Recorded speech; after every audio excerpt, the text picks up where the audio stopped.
Welcome, everybody, back to the Unlocked podcast. I am Tony Hokinson in Minneapolis, Minnesota, and I am here with Chad Lingefelt from Charlotte, North Carolina, and Lars Johnston from Alberta, Canada. And today we are going to talk about growing sales in the lock and security industry. Pretty exciting topic here. So let's jump in and get started. First off, let's talk a little about target market today. What do you guys think about that?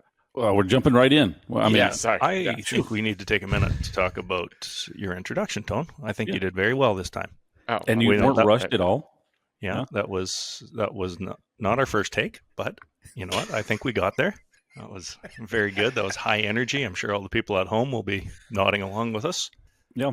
Yeah. Hey, by the way, we really should talk about this before we jump into the target market stuff. So I got an email the other day from somebody, and he said, and you read it. I'm one of, I did Not actually. you read the email. Wow, folks. But I did just remember I haven't responded to it, so I need to do that momentarily. But he said, did read it. Good. Yeah, I did. He said, I'm one of your 2 listeners. So that's impressive. Oh. So we have now had a reach out from both of our listeners, and nice. I'm excited. Nice. Hello. That's like 100% engagement. Wow. That's good. Yeah. That's good. Which I also sent somebody some coffee cups. Nice. Dave Condon from Northeast. Hopefully he's left-handed. I hope so. If he's not, then he's just going to look at the logo every time that he drinks, which is kind of that there's such thing as a left-handed coffee cup. Yeah, well, somebody was too cheap and didn't put the logo on both sides. That's what it was. That's the problem. But anyways, thank you to those that have reached out, sent messages and emails, and it have just continued on the conversation, because that's kind of what this whole thing is. Trying to share some of the lessons that we've learned, some of the things that we may have stumbled upon that have worked well for us, and wanting to share those with the audience through video and audio just on the podcast and YouTube channel. And then creating more of a conversation, because the more that we can continue to work these ideas out, share these solutions, we're all going to get better together. And at the end of the day, that's one of the main benefits of this podcast for the locksmith and security industry is let's get better as businesses. The trade has always been there. The trade has been there. We know how to do the thing. Now, how do we become better business operators in connection with the locksmith and security industry? Yeah, we're not here to talk about widgets, Chad. Fiction stuff. No, does not. Neither of the 3 of us. Is that the right way to say that? No, have any clue about widgets. That is American education right there at its best. Make American great. Make American gooder again. So, in summarization, thank you for those that have reached out to us. If you would like to, all of our information, I believe, is on the website, unlockedpodcast.com. You can connect with us on LinkedIn and other social media avenues. Mm-hmm. I also got somebody that reached out to us for new microphones. So hopefully we're going to get some improvement for our audio very First soon. Podcast sponsor. New internet as well. I think we're set. Maybe we're still waiting on Elon to reach out about new internet for Minnesota, but we'll get there. That's how we would know we've made it. That's for sure. Chad, tell me about target marketing. How you guys have grown your business. Let's maybe start there. I know, Tone, since we started keeping track, you guys have grown probably 20% a year. Is that pretty accurate? Yeah. And I guess for a little more context here, we did a podcast on growing through acquisition. Today, I think one of the biggest pieces with growth is also growing organically. So how do you do that, right? We talked about building a team. We talked about marketing. We've talked about culture.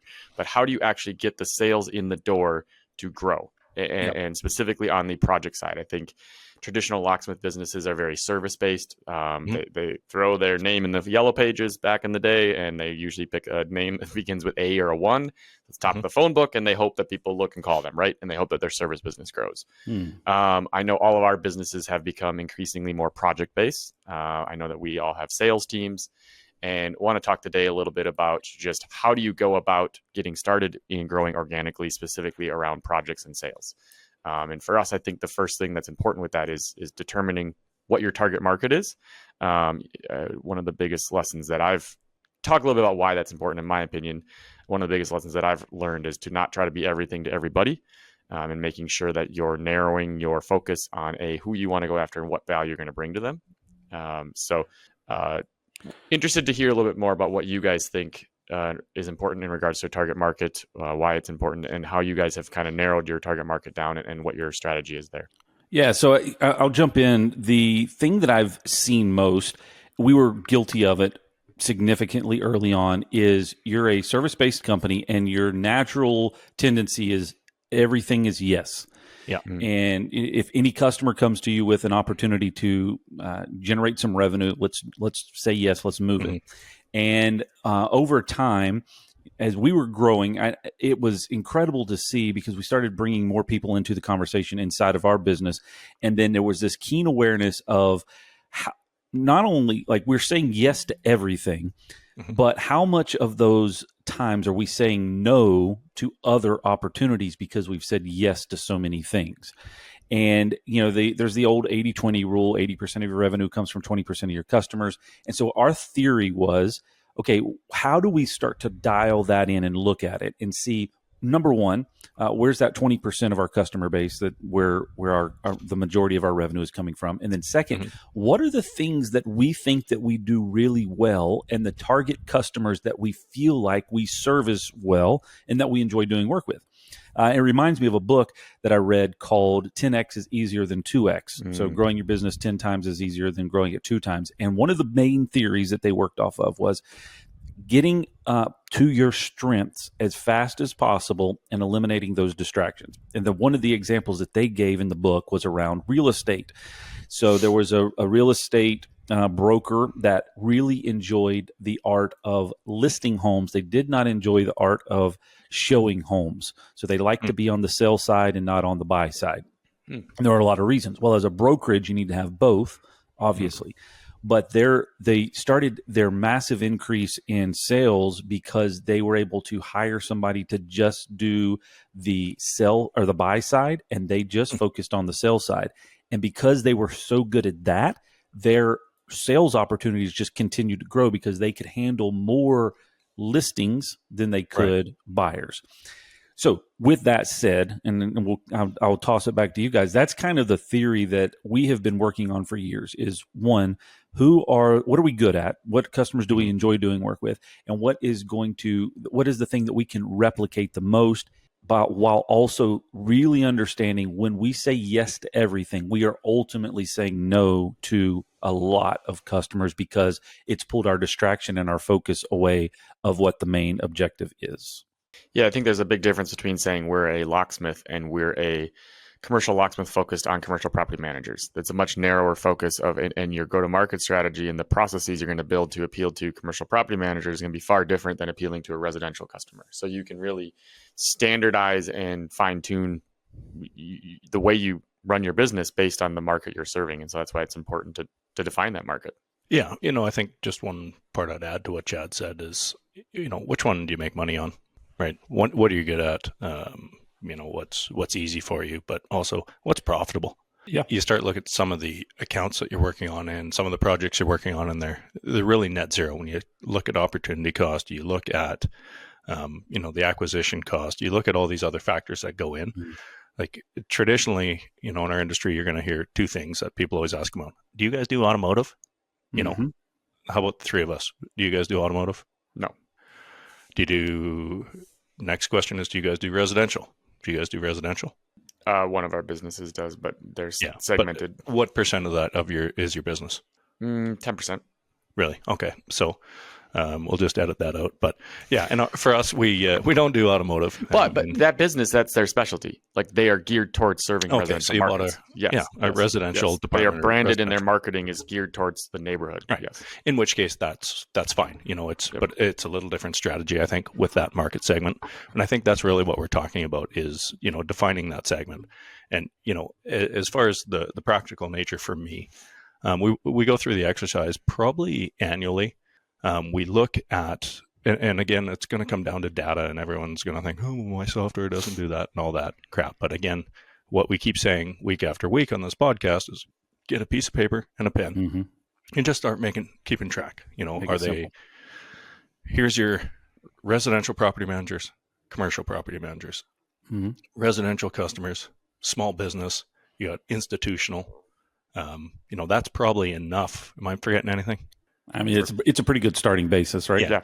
So, but if you even write down those 5 things on a piece of paper, make it into a little table, and whoever's answering the phone, just make a tally, and you can start keeping track of what's coming in and what the requests are. Yep. So we would do that. We would look at our typical sales history, and we'd look at, one, what is our sales volume and growth, and we'd look at margin. So where are we actually making money? And that I'm just looking into our software and seeing, okay, looking at the account. I'll use Brookfield Properties, for instance. I'd look at that, see if we're making some money, allocate, and see what the time is. But that's a real practical application to figure out, is there any commonality to what we're making money on? Chad, do you have something to add here? Yeah, so just a quick exercise on that. Maybe that's a good place to start, right? Just a quick tally. And I give Uncle Glenn the credit for this, but a few years Glenn ago, Younger shout out. Nice. Yeah, he made the suggestion, just go in and sort your revenue by your top 100 clients, and then go in and categorize your top 100 clients by just off of revenue, and then categorize those, and then you'll see really where the brunt of your focus is. The thing I wanted to add on where you were headed, Lars, is because you were talking about automotive and residential and different things like that. A lot of that's going to come down to your market. It may be your personal connections that you have as a business owner. You may be, let's just say that I previously came from the residential real estate market. And so I've got a lot of people in my circle of influence that are realtors or housing developers or whatever. And so it is a natural flow for new business without a lot of investment cost for that acquisition for those customers. And so it may be very profitable for you. You may be really knowledgeable about it. You're the expert in that area. By all means, drive down that path. I think what I was talking about earlier is really assessing your business and saying what are our connections? Who do we serve the best of our offerings, of our service, the way we're structured, our personnel, all those types of things. Who are we best structured and outfitted to service? Right. And now, if that matches where our revenue is already coming from, now let's draw our focus to that. Yeah, and that's true. I mean, there's a niche, as we all just described, that these aren't the segments that we're after, but that means somebody can, right? It's not saying one's good, one's bad, but understanding your business is kind of the biggest takeaway there is, what are you doing and what do you actually make money on? Correct. Because those are usually two very different things. Yeah. And then at that point, you can now establish, is the market that I'm in right now, will that support what I believe the strength is to get to my targets? So for instance, if I'm really focused on residential, I feel like that's my strength. I've got the best connections there, and my revenue targets are X, $1 million, $2 million. Is there enough opportunity for me to go get that in that particular market share? Yeah, and I think that's an interesting thing to look at. That's one of the reasons we actually got back into doing more residential with a specific brand, was because we noticed that market was very vacant. There were not many people. People have shifted so far away from that there was actually a good amount of opportunity there. And people will shift different areas and opportunities, and it's good to pay attention to that. Yeah, and now, the next question that we get all the time, of course, is, moving into salespeople. Okay, we've identified kind of our target. All right. Next thing is, do you have a salesperson, or how do you handle that? Or I want to hire a salesperson. I want to bring it to the next level. I want to, scale my business. How do I do it? How have you guys done it? I know I was at the MSC conference. I sat on a panel and talked about this specific, and I got very tangible. And I told the whole story that I'm not going to get into here today, but I have an easy answer to this, but I'm going to throw it to you guys. When do you start with a salesperson? Why do you do it? Before we answer that, I want to ask you a question. Why? Why do I need a salesperson? Why can't I just do it myself? Are you asking me or Chad? Specifically? Either of you. Either of you. Yeah. Well, I mean, if I'm a business owner of a small lock shop, why can't I just sell myself? Why can't I just go out and do all the sales? Right. And that's generally, if you're an entrepreneur, you are the salesperson. Right. You're going to be salesperson number one, and that will last virtually your entire career. But if you start looking at scalability, and when I'm in my mind, my simple answer is salesperson is going to be your 12th employee. Now I can tell you the math and I can tell you the specifics behind why that would be, But generally, it's going to be 12. It'll be about number 10. You got a handful of road techs on the road. You got some administrators inside, dispatchers, accounting people. So once you get to that 10 or 11 people, which is going to be, what is it, $250 a truck? So a couple $1,000,000 probably is what you're looking at in revenue in our industry, maybe 2.5.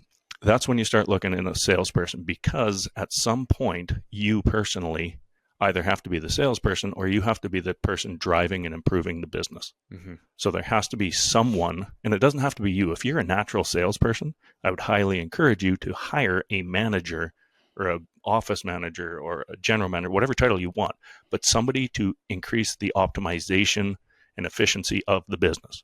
So naturally, people are going to say, oh, well, I'm the owner. I'm the one that should be doing that. That's a mistake. Figure out what you're good at and hire around that.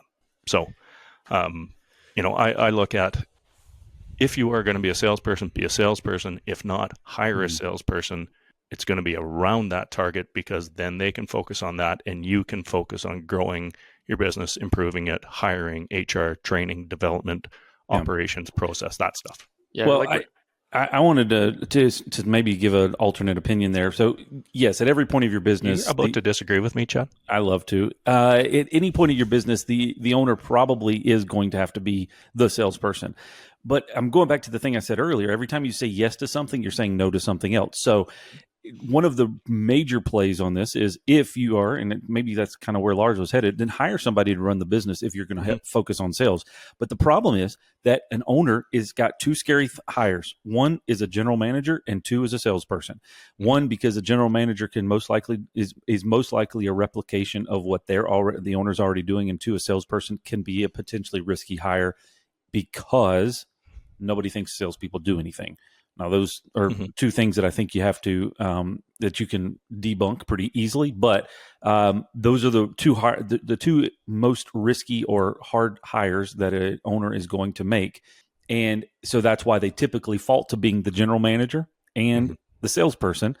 And you can't do both simultaneously very well or very effectively for growth. You may be able to do it. Right. Yeah, you may be able to do it to maintain growth is going to be very difficult. Once you get over about 12 people, like 7 people is kind of that like max management style. When you get to 12, 13, 14 people, if you're a small business and you have about 17 employees, that's when you're going to see the wall start crumbling, because you can't personally manage and know everything that's going on. Yep. And that's when you'll generally contract back down to about 13 people. Yep. Yeah. Or you'll just work 90 hours a week or you'll have a heart attack at 50. Right. Yeah. I like what you said about the word focus. It's really hard to do multiple things really well. I experienced that ourselves ironically, when we were at about 16, 17 employees. I was doing sales. I was also somewhat managing the business. We had a general manager at the time as well. But when we hired that salesperson, it was really freeing for me to then go focus on different areas of the business. And that's when we started acquiring other business. And that's really when our business took off, because he was able to take what I was selling and practically double it. And then I was able to focus on improving the business and growing in other facets. How did you find the person? What were you looking for? What was the expectation? Like, tell us about that. So we were looking for somebody that, at the time, we were looking for somebody that knew the industry. We were a relatively small company. We didn't have a ton of experience on the electronic side. So we wanted somebody that had industry experience.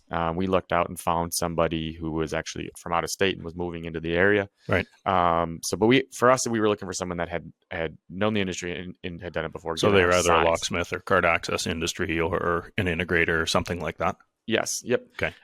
Something I heard a long time ago that was actually a pretty interesting idea that we have actually not yet tried was actually looking for somebody from outside of the industry that has previous sales experience in related selling to similar target markets. So if you want to grow in commercial property management, go find somebody that's selling to commercial property managers, but selling them something different, and then teach them security, because they already have all the connections. They know how to build that customer base.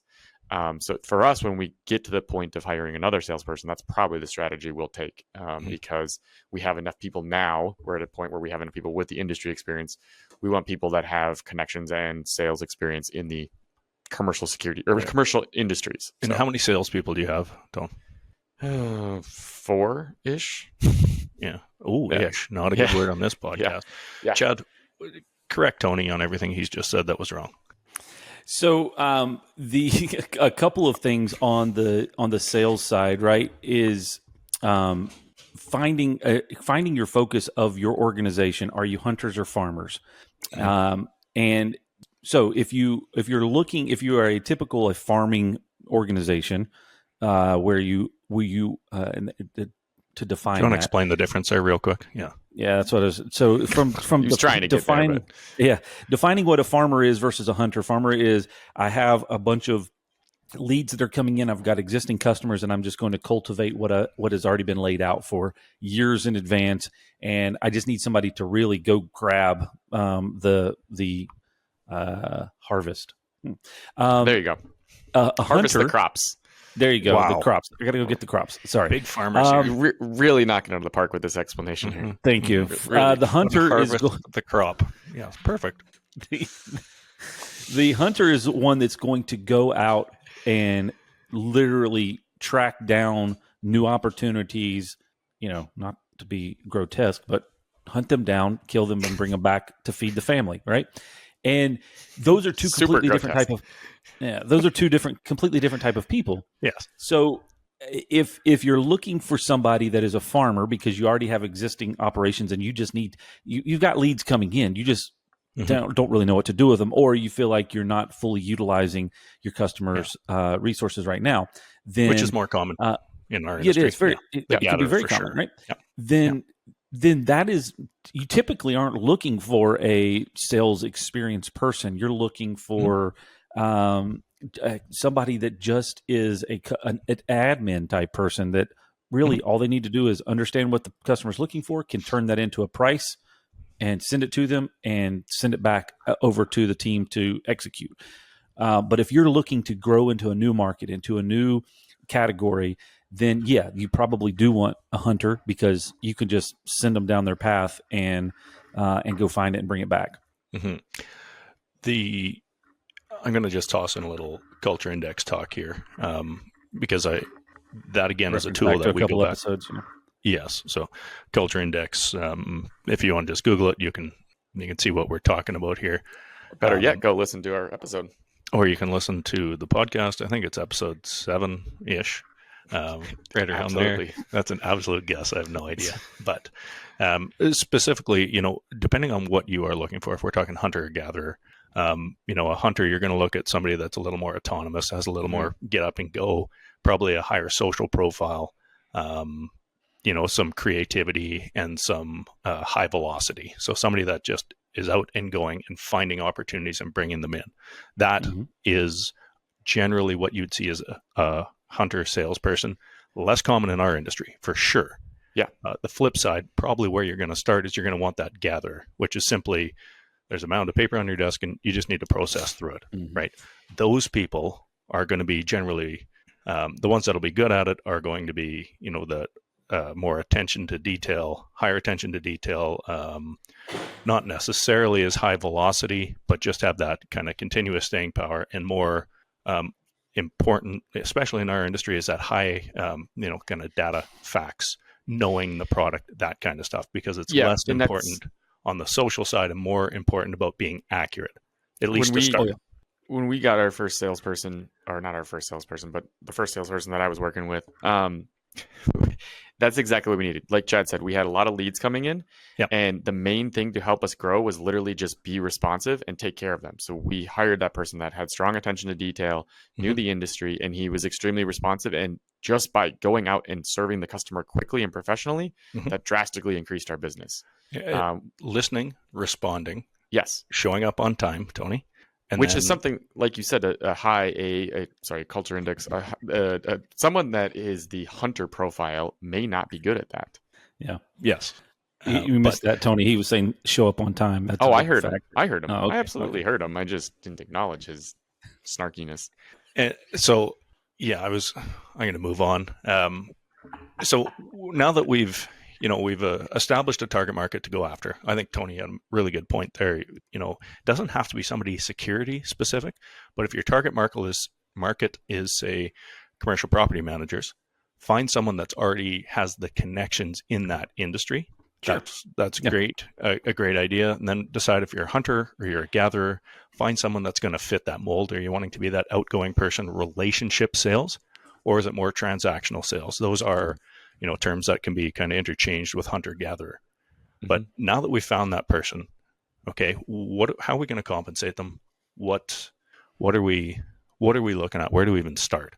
Because that's always the next question. How do you pay your salespeople? So you hear this question in every trade show we go to, or business conference. I've heard you ask me this question 4,000 times, Tony. Yeah. That was my Tony voice, if anyone was wondering. Well, and I've gotten asked it too, and that was a poor impression of me. But I think that most people, we sat at a Brevo conference last fall, and everyone was like, "Oh, you got to set it up so you eat what you kill, and everyone's like, "Oh, straight commission, like you need a hungry salesperson, blah blah blah blah blah." Nope. And I think that Chad takes a pretty interesting approach to this. So I'm going to let him explain that. But Chad, how do you incentivize I was hoping and you were going to compensate? Explain how Chad did something. That would have been way better. But I mean, I probably could, but I think it's better coming from. Well, from him. Again, we have never been in a position where we've hired and needed a hunter, and so I don't. The structure in which you compensate somebody that is a farmer is you pay them for the admin time that they're performing. We're cycling through a lot of estimates on a regular basis, and so I would say the bigger thing on that is understanding the motivation around the individual. And the people that we have hired that have, I think, done a really good job in that role have really focused more on or have even communicated their focus on a consistent paycheck. I'll be motivated for a bonus here and there, but really I just want to, I'm going to do 100% regardless. And a consistent paycheck is something that consistency, is a lot more of a appeal to me. Now, I will say this: I have inquired outside of our organization with other people that have been in sales roles or managed sales processes, and they have communicated to me that regardless of their compensation, there is typically on a human a minimum and maximum threshold of compensation that they're looking to achieve. And regardless if they are on commission or straight salary or high salary with a low commission or a low bonus opportunity, they are going to, if it's been proven when they are on commission, the high earners are going to hit that high earnings a few times, and then they're going to scale back their work to work the amount that they will hit their maximum compensation allocation for themselves. So whatever that number is, I know I said a lot of words there, right? But if that person's number is $70,000 a year, or if that person's number is $200,000 a year, regardless of if it's commission or if it is straight salary, they are going to get them to that point, and that is all the work that they're going to do. Yeah, I've been a part of one of those conversations with you where we talked to somebody who was very much so a hunter sales mentality. And even he answered the question saying he would much rather just have a higher salary and still some reward at the end of the day, but that he would be more motivated by a higher salary with a smaller amount of reward if he exceeds, as opposed to going straight commission. And that was talking to someone who was an extreme hunter personality.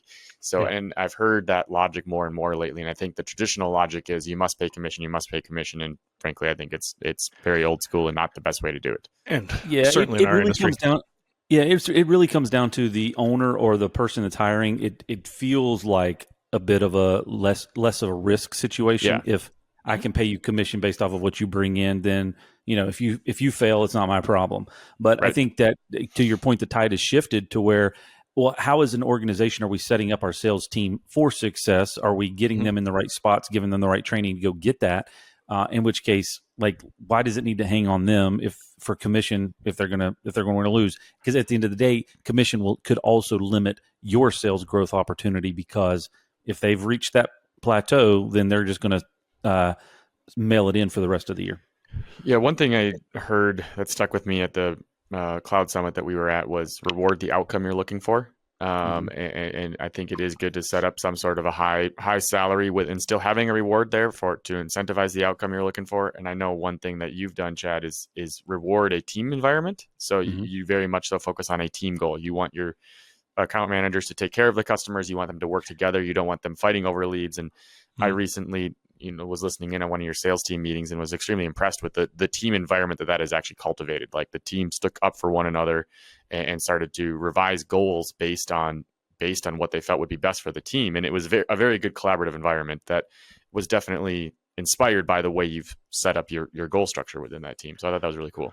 Well, thank you. Yeah, that was cute. Do you want to just have a moment of silence for you guys to both cheerlead Lock Doc? I was actually cheerleading. Yeah, I mean, sure.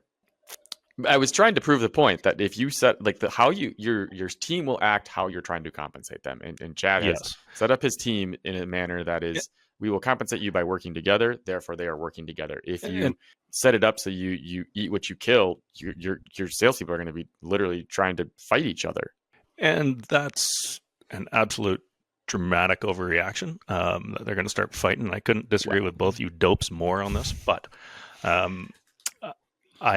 there are some truths to what you're saying, and we have done it both ways.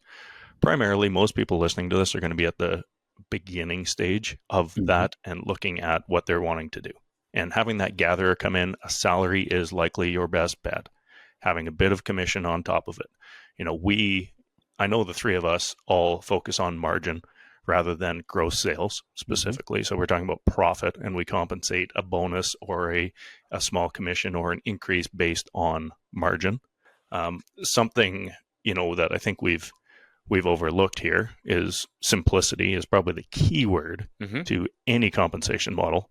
If you listen to the big corporate speaking, they'll say, oh, well, the first 100,000, you get 4.5%, you get 6.5% on this, and this is your target. It's all this complicated crap that, people just check out. If you can make it simple, or I think it's now just simple. But, the simpler, the better. Because if you start messing around with compensation and people have to, look through it and double check it, all that is one way to very quickly alienate a bunch of people. Yeah. Well, go ahead. Sorry. I was just going to say the other thing, I think you guys were talking about, the word that kind of stood out to me, and it's such a boring ass buzzword, but culture.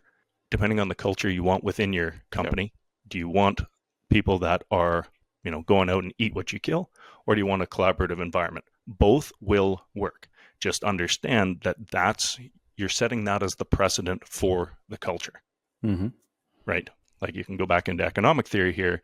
You've probably seen Beautiful Mind, the movie, John Nash's theory. He talks about, that everyone working for their own self-interest without harming the team is always the best answer. But that produces a very specific culture. So as far as, the last thing I was going to mention was just a practical number. If you want to get started, 10-1, that's going to be your ratio.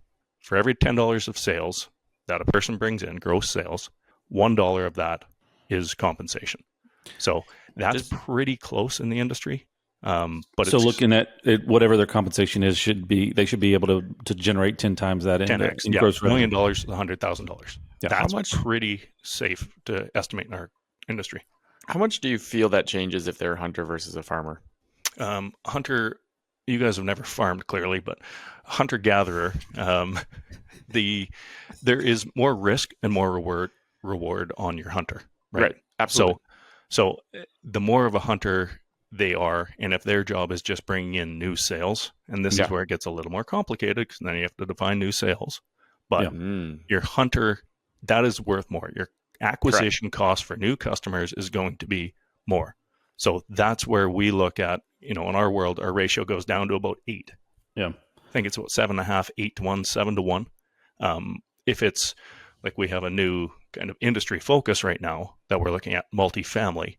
Okay, well, that's actually closer to like 5-1, because at first we're going to compensate very heavily to get into that industry and that market.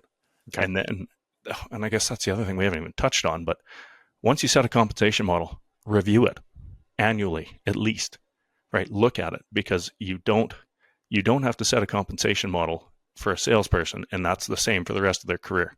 It's something that you review annually. So keep it simple is really a good answer there, because the more people have to burn calories to try to figure out what am I supposed to be paid, then that starts to add in questions, which causes frustration, all those types of things. So is whatever the model is, just make it as simple as possible. And then outside of that, have clear targets. What are you trying to get them to achieve? And so regardless how much or what the compensation model is, what's that target that we're trying to achieve? And that will drive kind of the outcome that everybody's looking for. And the other thing too, that, just from a difference of that kind of hunter, farmer, gatherer type concept, our industry doesn't necessarily go out and sell the hottest, latest widget that people are just standing in line to write a check for. A lot of it requires multiple visits, multiple quotes, multiple presentations to be able to sell the big opportunities. And so you hire somebody, you may not actually get any major results out of them if you're looking for that hunter for the first 12 months, because it's not like people are just standing in line to spend $50, $60, $80, $100,000 on the security products. So if that's your expectation, then temper that a bit with understanding it's going to take about 12 months to get that massive result. So you've got some investment to go in. So therefore, that's one of the reasons why I say that farmer gatherer, get it started there, because you're going to build a base, you're going to build a routine, and then maybe down the line you can bring a hunter in place.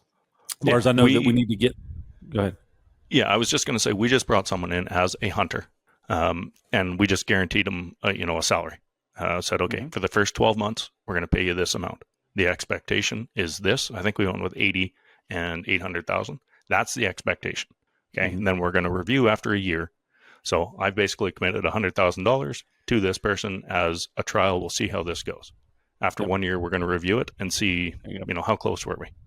There you go. So, key takeaways before you roll out, because I know you've got to go, and then Tony and I can wrap up with our final thoughts. Got to go do some hunting this afternoon here, guys. Good for you. Yeah, thanks. Tony, you have a key takeaway? You're talking about sales, I would assume. Yes, I am. Yeah.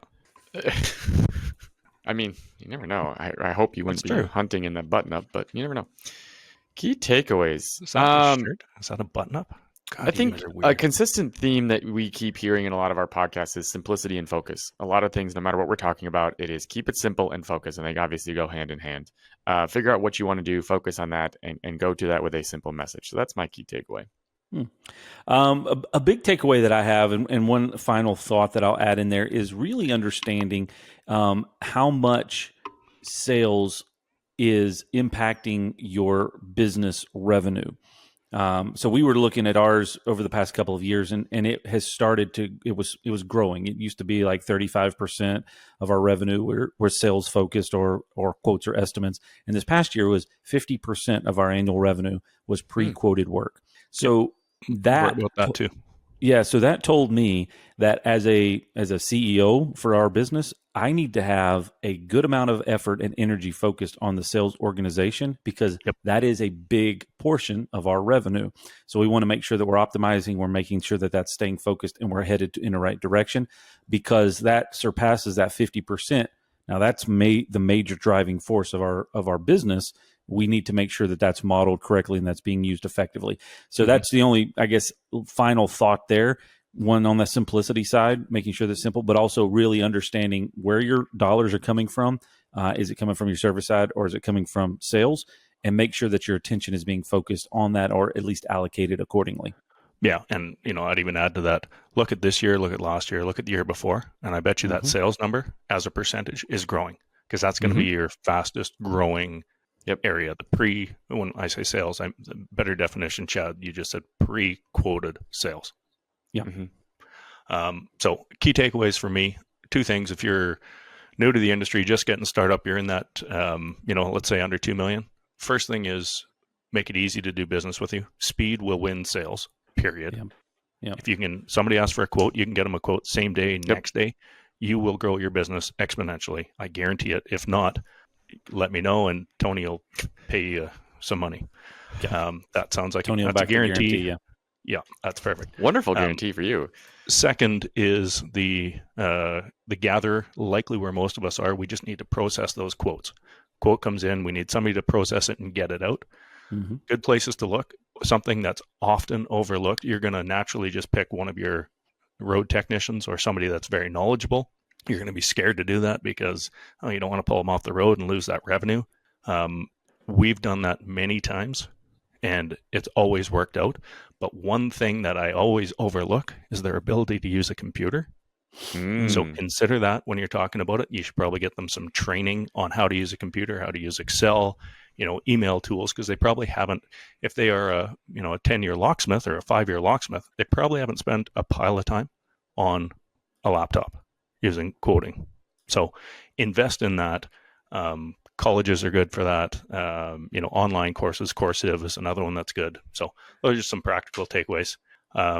Tone, I think this is your favorite part of the podcast. Yes, topic next week. So yes, Tony. I don't know a name for it yet, but basically we're going to talk a little bit about what is the ultimate role of the owner within the business, and how do you figure out what to do next to get to that point. So everyone is typically in a position where they're either doing sales or running locksmith service calls.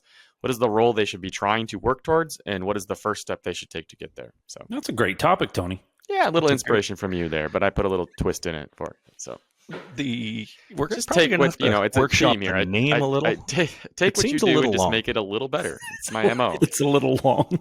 That was more the definition, less of the term. Yeah. Yes. So I was really giving listeners an insight into what to expect. So. Chad, bring us home. That'll work, guys. Just as a reminder, we are, creating a bit of a catalog of videos on our YouTube channel, which is Unlocked Podcast, and on our website, unlockedpodcast.com. You can subscribe to all of the podcast platforms. You can find our YouTube link there, and you can connect with us on LinkedIn or any of the other social platforms. So there's lots of resources there for you. We're going to continue to try to push these out. And again, looking for feedback from you on other things that you have questions about that you would like us to discuss or debate between the three of us and share those concepts with you. So please feel free to share those or send those in comments on our YouTube channel, or you can send us direct messages. They're released Thursday mornings? Thursday mornings. Yes. Thursday mornings, assuming Tony shows up on time. We should release them fairly consistently Thursday morning. So I guess that's a pretty generous assumption there. Thanks for joining us again. We'll see you in a week.